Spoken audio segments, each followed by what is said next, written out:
नमस्कार साथियों, आप सभी का स्वागत है मेरे जेटी एकेडमी पे। और हम आज पढ़ने वाले हैं क्लास 12 के फर्स्ट चैप्टर को, जिसका नाम है विद्युत आवेश तथा क्षेत्र। तो इसमें हम आवेश से रिलेटेड सभी जानकारियाँ प्राप्त करेंगे और बिल्कुल आसान भाषाओं में हम आपको फिजिक्स पढ़ाने वाले हैं। कहीं कोई दिक्कत नहीं होने वाला है आपको। तो चलिए, समय कम है इसलिए हम ज़्यादा इधर उधर की बात ना करते हुए अपने सब्जेक्ट्स पे आते हैं। तो आइए हम आपको बताएं कि इलेक्ट्रिसिटी फिजिक्स का वह ब्रांच है जिसमें आवेशों का अध्ययन किया जाता है। इसे दो वर्गों में बांट दिया गया है। पहला है इलेक्ट्रोस्टैटिक्स, जिसे हिंदी में स्थिर विद्युत कहते हैं, और दूसरा है करंट इलेक्ट्रिसिटी, जिसे हिंदी में विद्युत धारा कहते हैं। इन दोनों चैप्टर्स को मिलाकर हमें 15 नंबर का सवाल हमारे बोर्ड एग्जाम्स में आता है।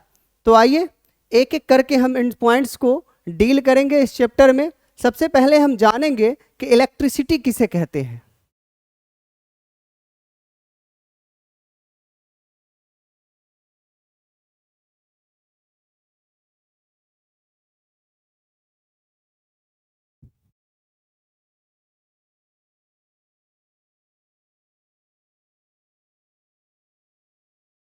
इलेक्ट्रिसिटी यानी विद्युत। विद्युत क्या है?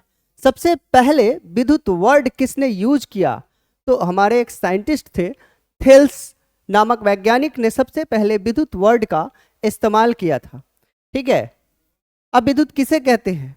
तो विद्युत भौतिकी की वह शाखा है जिसमें हम आवेशों का अध्ययन करते हैं।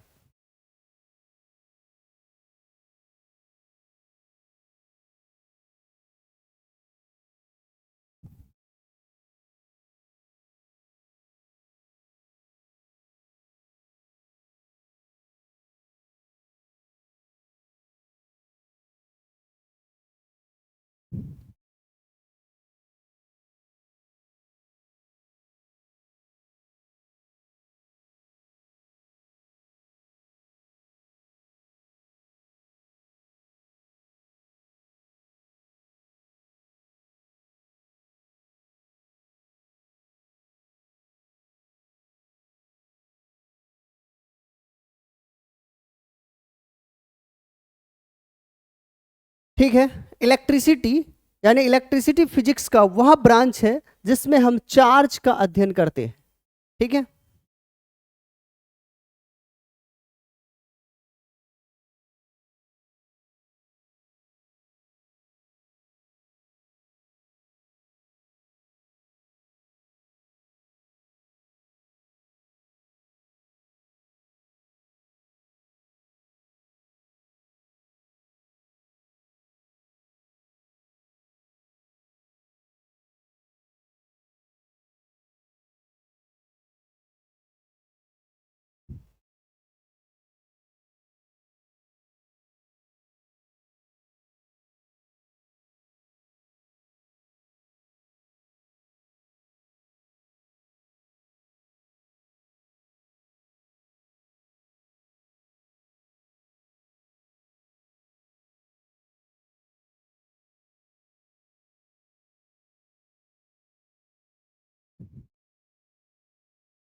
ठीक है दोस्तों, तो इलेक्ट्रिसिटी को दो वर्गों में यानी विद्युत को दो वर्गों में बांट दिया गया है। एक है आपका स्थिर विद्युत और दूसरा है विद्युत धारा, जिसे इंग्लिश में कहते हैं इलेक्ट्रोस्टैटिक्स एंड करंट इलेक्ट्रिसिटी।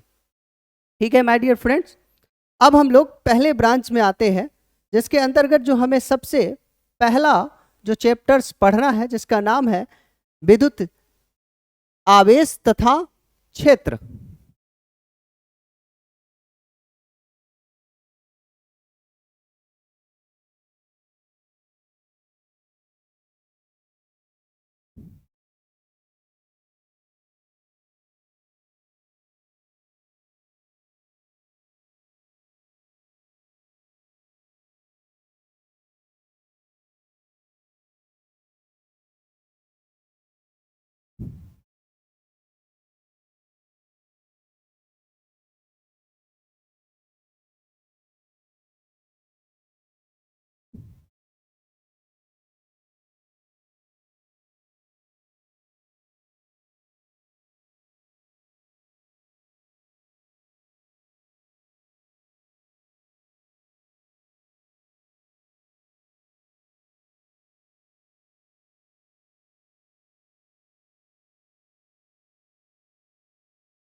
तो आइए, सबसे पहला जो हमारा स्थिर विद्युत है उसे क्या कहते हैं? तो स्थिर विद्युत विद्युत की वह शाखा है जिसमें आवेशों का अध्ययन विरामा अवस्था में किया जाता है। और दूसरा था आपका विद्युत धारा।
तो आइए, विद्युत धारा विद्युत की वह शाखा है जिसमें आवेशों का अध्ययन गतिशील अवस्था में किया जाता है और डॉक्टर गिलिबर्ट को फादर ऑफ मॉडर्न इलेक्ट्रिसिटी कहा जाता है। तो एक बार फिर से हम आपको बता दें कि हमारा जो फर्स्ट चैप्टर है उसका नाम है स्थिर विद्युत। स्थिर विद्युत विद्युत की पहली शाखा है, दूसरी शाखा विद्युत धारा है।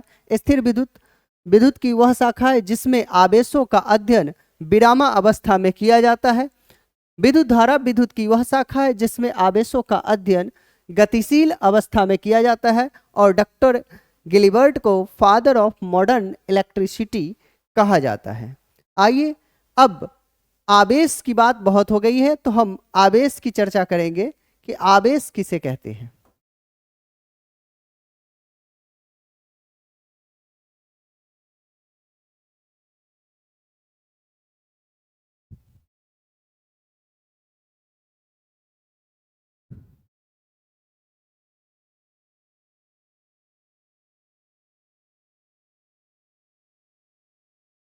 तो आवेश के बारे में हम आपको बता दें कि आवेश के बारे में सबसे पहले थेल्स नामक वैज्ञानिक के द्वारा यह कॉन्सेप्ट दिया गया था। आवेश किसे कहते हैं? तो आवेश किसी वस्तु का वह आंतरिक गुण होता है। आवेश किसी वस्तु का वह आंतरिक गुण होता है जो विद्युतीय क्षेत्र तथा चुंबकीय क्षेत्र उत्पन्न कर सकता है। आवेश किसी वस्तु का वह आंतरिक गुण होता है जो विद्युतीय तथा चुंबकीय क्षेत्र उत्पन्न कर सकता है। अब यहाँ पे ऑब्जेक्टिव क्वेश्चन इसमें पूछा जाता है कि स्थिर आवेश द्वारा उत्पन्न होता है, और ऑप्शन आपको दिया रहेगा विद्युत क्षेत्र, चुंबकीय क्षेत्र, विद्युत तथा चुंबकीय क्षेत्र दोनों, और इनमें से कोई नहीं। तो बच्चे जो है ये इसमें मिस्टेक कर देते हैं और डेफिनेशन के हिसाब से, परिभाषा के हिसाब से टिक लगा देते हैं विद्युतीय क्षेत्र तथा चुंबकीय क्षेत्र। तो आप ध्यान में रखें कि जब आवेश आपका स्थिर होगा तब वह केवल विद्युतीय क्षेत्र उत्पन्न करता है, और जब आवेश आपका एक समान गतिशील होगा तब वह विद्युतीय क्षेत्र और चुंबकीय क्षेत्र दोनों उत्पन्न करता है। और आवेश आपका एक्सेलरेटेड स्टेट में होगा तब वह केवल चुंबकीय क्षेत्र उत्पन्न करता है। तो सबसे पहले हम आवेश के बारे में जानेंगे। बचपन में आप देखे होंगे कि आप लोग बचपन में खेले होंगे कि बहुत बच्चे अपने बालों में पेन को रगड़ते थे और किसी कागज के छोटे टुकड़े के पास ले जाते थे, तो वह पेन कागज के छोटे टुकड़ों को आकर्षित कर लेता था। यह जिस बल द्वारा वह कागज का टुकड़ा आकर्षित होता था उसी बल को विद्युत बल, और यह गुण आवेश कहलाता है। ठीक है, तो आवेश किसी वस्तु का वह आंतरिक गुण है जो विद्युतीय क्षेत्र और चुंबकीय क्षेत्र दोनों उत्पन्न कर सकता है।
आवेश किसी वस्तु का वह आंतरिक गुण होता है। इस परिभाषा को आपको याद कर लेना है। आवेश किसी वस्तु का वह आंतरिक गुण होता है जो विद्युतीय तथा चुंबकीय क्षेत्र उत्पन्न कर सकता है। आवेश किसी वस्तु का वह आंतरिक गुण होता है जो विद्युतीय तथा चुंबकीय क्षेत्र उत्पन्न कर सकता है। अब जानेंगे आवेश के प्रकार।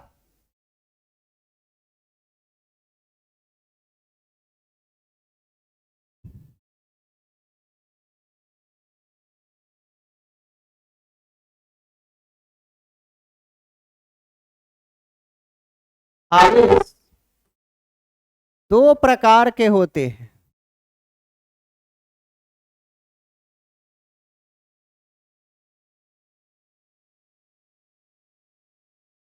पहला धन आवेश और दूसरा ऋण आवेश।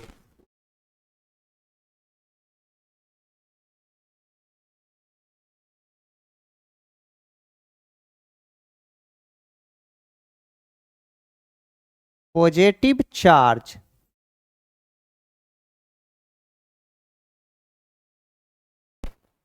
Negative charge.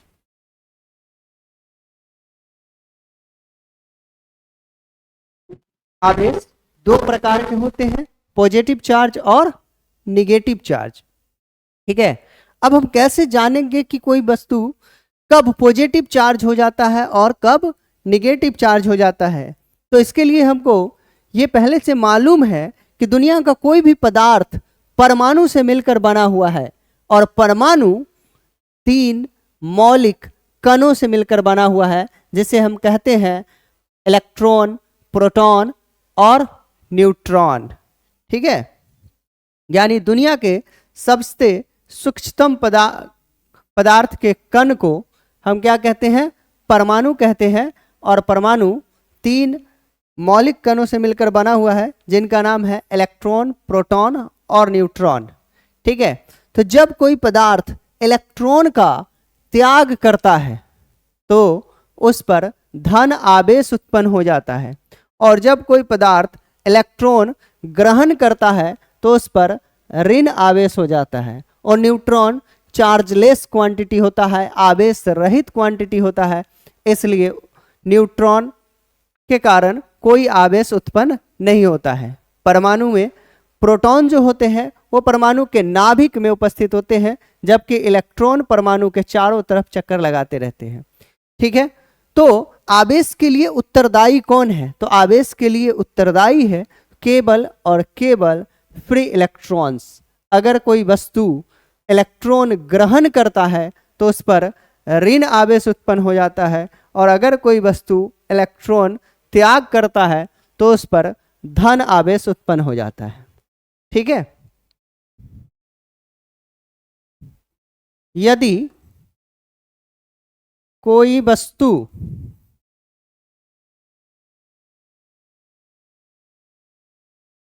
इलेक्ट्रॉन ग्रहण करता है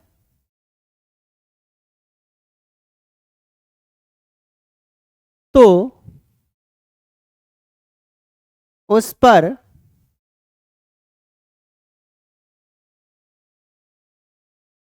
ऋण आवेश उत्पन्न हो जाता है। क्यों? क्योंकि इलेक्ट्रॉन जो होता है वो निगेटिव पार्टिकल्स होता है और परमाणु विद्युत उदासीन होते हैं। तो जब कोई पदार्थ इलेक्ट्रॉन को ग्रहण करता है तो उस पर ऋण आवेशों की संख्या ज्यादा हो जाती है, इसलिए वस्तु ऋण आवेशित हो जाता है।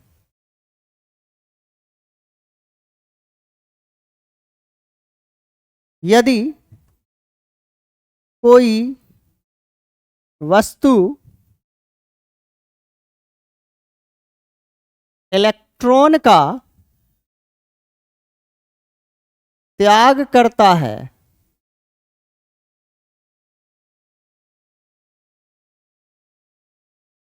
तो उस पर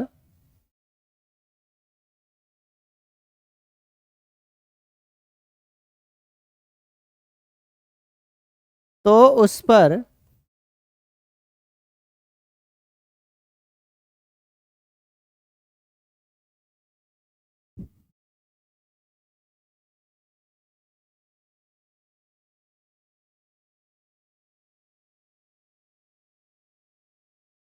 धन आवेश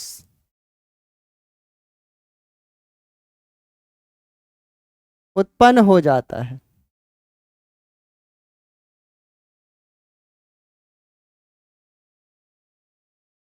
ठीक है,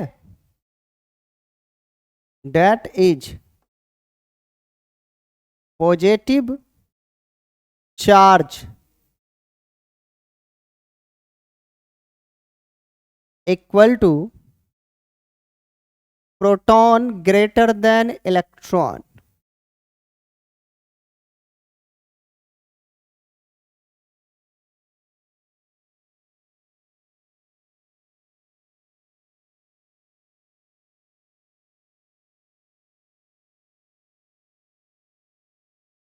negative charge equal to electron greater than proton. Electron equal to proton equal to no charge.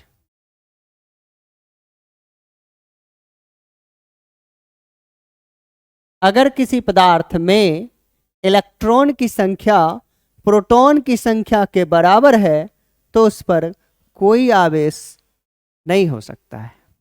ठीक है माय डियर फ्रेंड्स, तो आज के क्लास हम यही समाप्त करते हैं और फिर कल इसी टाइम में हम मिलेंगे और इससे आगे की बातें करेंगे।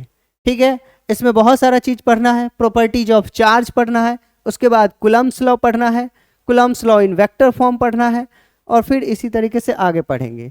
तो अब आगे जो पढ़ाई होगा वो इससे आगे का जो टॉपिक्स आने वाला है वो प्रॉपर्टीज ऑफ चार्ज है। प्रॉपर्टीज ऑफ चार्ज में 3 फंडामेंटल प्रॉपर्टीज पढ़ाए जाते हैं। ठीक है, additive nature of charge, quantization of charge और कंजर्वेशन ऑफ चार्ज। आवेश के संरक्षण सिद्धांत, आवेश के योज्यता का नियम और आवेश का क्वांटीकरण। तो जब आवेश का क्वांटीकरण आएगा तो इस चैप्टर का फर्स्ट फॉर्मूला हमारे पास आएगा और उससे रिलेटेड हम कुछ न्यूमेरिकल्स को सॉल्व करेंगे और फिर आगे बढ़ेंगे। धन्यवाद आज के लिए।